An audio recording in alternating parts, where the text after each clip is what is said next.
कैसे कर देगा।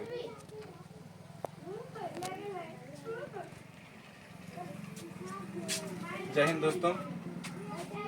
स्वागत है आपके अपने ही YouTube चैनल कुमार RCC में। तो आइए आज के क्लास शुरुआत करते हैं। जो हमारा क्लास आज का है वो बायो का हमारा है, जो क्लास 12th का है। आज हम लोग NCERT के कुछ क्वेश्चन आंसर हैं उसको हम लोग देखेंगे, और जो एग्ज़ाम होता है और एग्ज़ाम में जो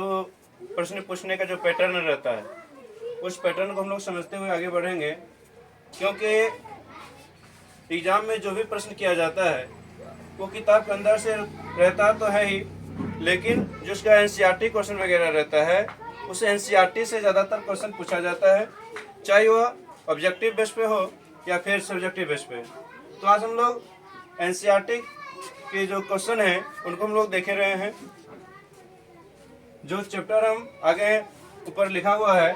जनन और स्वास्थ्य, जिसको हम लोग रिप्रोडक्टिव हेल्थ कहते हैं, इसमें जो पहला चैप्टर का जो क्वेश्चन बतलाया गया है, पहला क्वेश्चन जो है जनन और स्वास्थ्य का, इसमें कहा जा रहा है कि समाज में जो हमारा समाज है, तो समाज के बारे में कहा जा रहा है समाज में जनन स्वास्थ्य के महत्व के बारे में अपने विचारों को प्रकट करना है। यानी कि हमारे समाजों में कि जनन के बारे में और उसके स्वास्थ्य के बारे में किस तरह से हम विचार करते हैं, या जो हमारा समाज है वो जनन और स्वास्थ्य के प्रति किस तरह से जागरूक हैं या किस तरह से जागरूक नहीं है, तो उसके बारे में हम लोग डिस्कस करते हुए इसका हम लोग आंसर देखने का प्रयत्न करेंगे। तो जैसे कि इसमें बतलाया जा रहा है कि विश्व स्वास्थ्य संगठन यानी कि WHO के अनुसार बतलाया जाता है कि जनन स्वास्थ्य का तात्पर्य अर्थात अर्थ होता है कि सभी पहलुओं अर्थात उन सभी मुद्दाओं से होती है, उन सभी आवश्यकताओं से होती है जो एक संपूर्ण स्वास्थ्य अर्थात शारीरिक रूप से हो, मानसिक रूप से हो, भावनात्मक रूप से हो, व्यवहारात्मक रूप से हो और सामाजिक रूप से क्या होना चाहिए, स्वस्थ होना चाहिए। यदि कोई व्यक्ति शारीरिक रूप से स्वस्थ नहीं है तो भी क्या होता है, वह अच्छे स्वास्थ्य में गिनती नहीं आते हैं। यदि उनका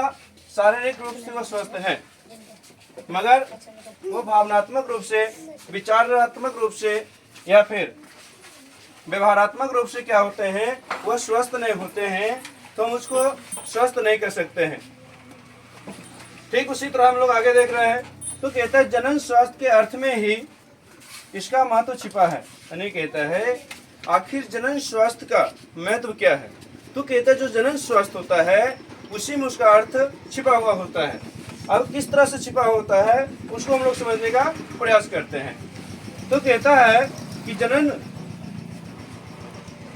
कहता है जो इसकी परिभाषा से और स्पष्ट हो जाता है। यानी जब हम जनन और स्वास्थ्य की परिभाषा देते हैं, अलग अलग दोनों का डेफिनेशन देते हैं जनन का और स्वास्थ्य का, तो उससे क्या होता है, हमें क्लियरेंस हो जाता है, हमें स्पष्टीकरण हो जाता है कि आखिर जो जनन स्वास्थ्य है वो क्या है। तो कहता है इसके महत्व को हम लोग कई बिंदु से समझ सकते हैं। तो इसको समझाने के लिए यहाँ पे कुछ बिंदु दिया गया है, कुछ बिंदु पर हम लोग क्या करते हैं, डिस्कस करते हैं। तो आइए, तो पहला इसमें पॉइंट बतलाया जा रहा है कि जनन स्वास्थ्य गर्भ निरोधकों का प्रचार प्रयास कर जनसंख्या नियंत्रण में मदद करना है। यदि हम जनन स्वास्थ्य के बारे में पढ़ते हैं, जनन स्वास्थ्य के बारे में चर्चा करते हैं, तो जो गर्भ निरोधक जो मेडिसिन वगैरह होता है या गर्भ निरोधक जो माध्यम होता है, जो विज्ञापन के माध्यम से, टीवी के माध्यम से, समाचार पत्र एवं पत्रिकाओं के माध्यम से लोगों तक उसको फैलाया जाता है, जागरूक किया जाता है, वही यहाँ पे कहा जा रहा है कि गर्भ निरोधकों का जो प्रचार प्रसार करते हैं, जिससे क्या होता है, जनसंख्या नियंत्रण करने में, जनसंख्या को कंट्रोल करने में वो क्या करती है, सबसे महत्वपूर्ण योगदान को निभाती है।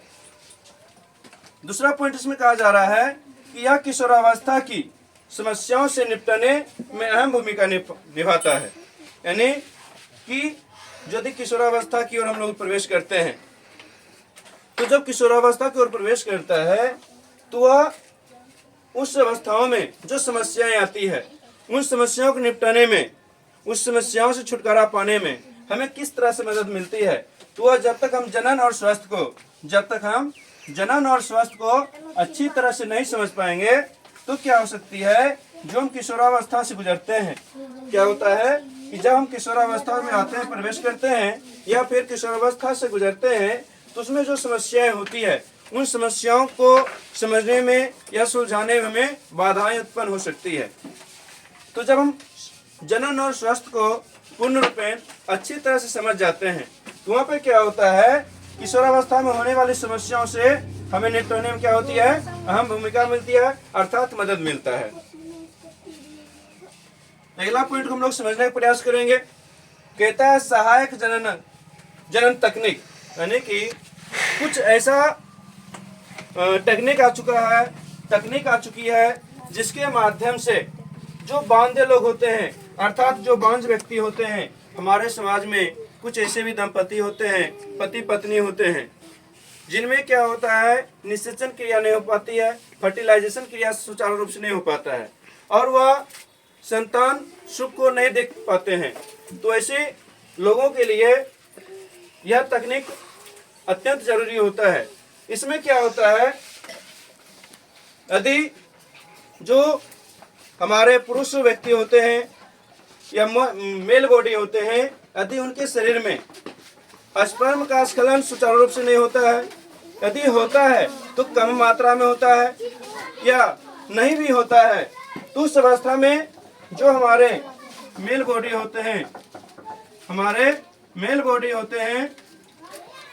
उनके शरीर से स्पर्म को ले लिया जाता है, और उनका जो दंपति होते हैं, जो उनके पार्टनर होते हैं, फीमेल बॉडी,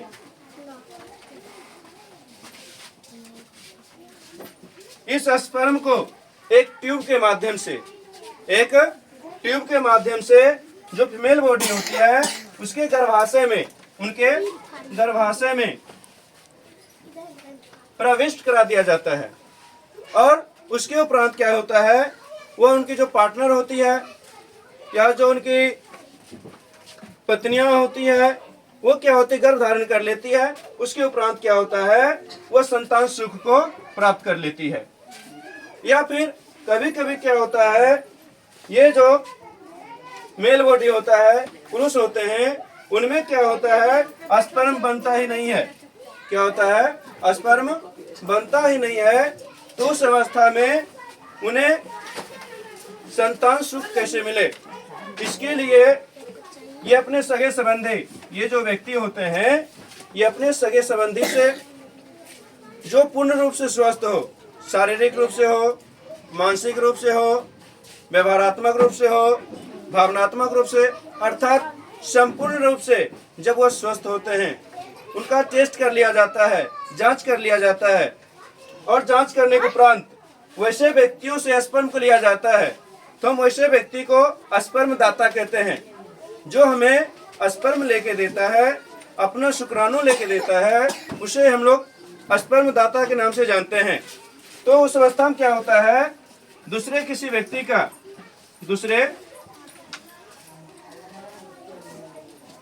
व्यक्ति का अर्थात स्पर्म दाता, जिसको हम लोग स्पर्म दाता कहते हैं, उनके स्पर्म को लेकर जो फीमेल बॉडी होती है उनके गर्भाशय में प्रविष्ट कराया जाता है। और उस अवस्था के दौरान क्या होती है, वह गर्भ धारण करती है, और गर्भ धारण करने के उपरांत वह संतान सुख को प्राप्त कर लेती है। तो इसमें वही कहा गया है जनन स्वास्थ्य के बारे में कि उसमें क्या होता है, जो बांझ व्यक्ति होते हैं, जो संतान सुख से वंचित रह जाते हैं, वैसे व्यक्ति के लिए भी यह तकनीक अहम होती है, महत्वपूर्ण होता है, जो कि हमारे समाज के में आज बहुत हद तक यह काम हो रहा है। और इसको हम लोग एक अलग माध्यम से भी वैसे बांझ लोगों के लिए, या हम लोग कह सकते हैं बांझ जो दंपति होते हैं उनके लिए भी उपयोगी होता है, जिनके पास संतान नहीं होता है। तो उस अवस्था में एक नई तकनीक आ चुकी है, जिसको हम लोग कहते हैं IVF। जिनके माध्यम से जिन व्यक्तियों को, जिन दंपतियों को संतान सुख की प्राप्ति नहीं हो पाती है, वैसे दंपति IVF के माध्यम से संतान सुख को प्राप्ति कर लेते हैं। तो अगला पॉइंट हम लोग समझते हैं। अब कहता है कि यौन संचारित रोगों के बारे में जागरूकता पैदा कर और जनमानस को इनसे बचने में सहायता होता है। यानी अपने समाज में जनन और स्वास्थ्य के प्रति यौन संचारित जो रोग होते हैं उसके बारे में अपने समाज के लोगों को प्रचार प्रसार के माध्यम से जागरूक करते हैं, उन्हें बतलाते हैं। तो क्या होता है, उस अवस्था में जो यौन संचारित रोग होने की जो समस्याएं होती है उसकी मात्रा कम जाती है। आज हम देखते हैं कि बहुत सारे ऐसे दंपति हैं जिनका कोई ना कोई एक पार्टनर क्या होता है, किसी न किसी प्रकार के जो यौन संचारित रोग होते हैं उससे ग्रसित होते हैं। इसका मुख्य वजह क्या होता है, हमारे शरीर में दो तरह का बैक्टीरिया होता है, एक गुड बैक्टीरिया होता है और एक बैड बैक्टीरिया होता है। यदि हमारे शरीर में बैड बैक्टीरिया हमारे शरीर पर ज़्यादा इफेक्ट करती है, प्रभाव डालती है, जिससे हमारा बॉडी संक्रमित हो जाता है। और संक्रमण के दौरान चाहे वो फीमेल बॉडी हो या फीमेल पार्टनर हो या फिर उसका मेल पार्टनर ही क्यों ना हो, इन दोनों में से कोई एक किसी भी प्रकार के रोगों से संक्रमित है और उस अवस्था में यौन संबंध बनाता है, सेक्सुअल संबंध बनाता है, तो दूसरे पार्टनर भी क्या होते हैं, यौन संचारित रोगों से संक्रमित हो जाता है। तो वैसे व्यक्तियों के लिए हमें समाज में जागरूकता पैदा कर, जागरूकता उत्पन्न कर लोगों की अब उसके बारे में क्या करना है, बतलाना है, जिससे क्या हो सके, वह यौन संचारित रोगों के प्रभाव से प्रभावित होने से बच सके। अगला पॉइंट हम लोग समझते हैं। यह कहता है MC, जिसको हम लोग कहते हैं मेंस्ट्रुअल साइकिल, जिसको हम लोग पीरियड्स के भी नाम से जानते हैं, गर्भाधान, स्वगर्भता, प्रसव आदि से संबंधित जो परामर्श दिया जाता है, जो सलाह दिया जाता है, वह चिकित्सा सुविधाएं उपलब्ध कराता है। यानी कहने का अर्थ हुआ, यदि कोई हमारे समाज की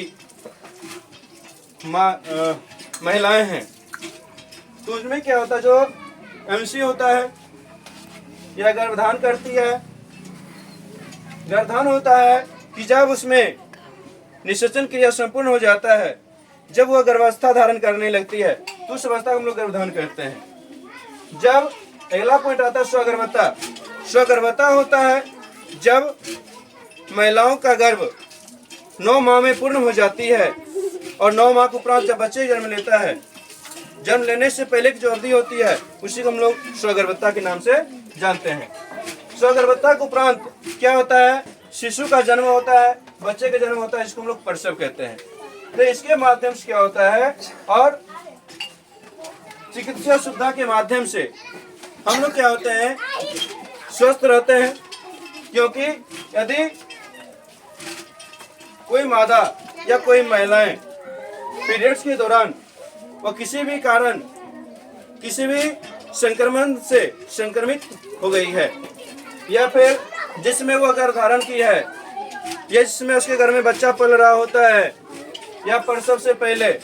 यदि वह किसी प्रकार के रोग से संक्रमित हो जाती है, तो डॉक्टर अर्थात चिकित्सा में सलाह ले लेनी चाहिए, जिससे जो उनके द्वारा उत्पन्न जो संतान हो रहे हैं, जो बच्चे हो रहे हैं, वो क्या हो, पूर्ण रूप से स्वस्थ हो। यदि उस तरह का यदि हम नहीं करते हैं तो होता क्या है, जो प्रसव के उपरांत जो बच्चे जन्म लेते हैं वो पहले से ही किसी न किसी प्रकार के रोग से संक्रमित हो जाते हैं, और जब वो माँ के गर्भ में ही यौन संचारित जैसे रोगों से संक्रमित हो जाते हैं तो वह उनका वंशागत रोग हो जाता है, और उस अवस्था में उसकी घटने की संभावना या उस रोगों से मुक्त होने की संभावना घट जाती है। तो हमें इन सारे बातों को ध्यान रखना है और अपने समाजों के प्रति क्या करना है, इसको जागरूक करना है। तो ठीक है, मिलते हैं अगले क्लास में।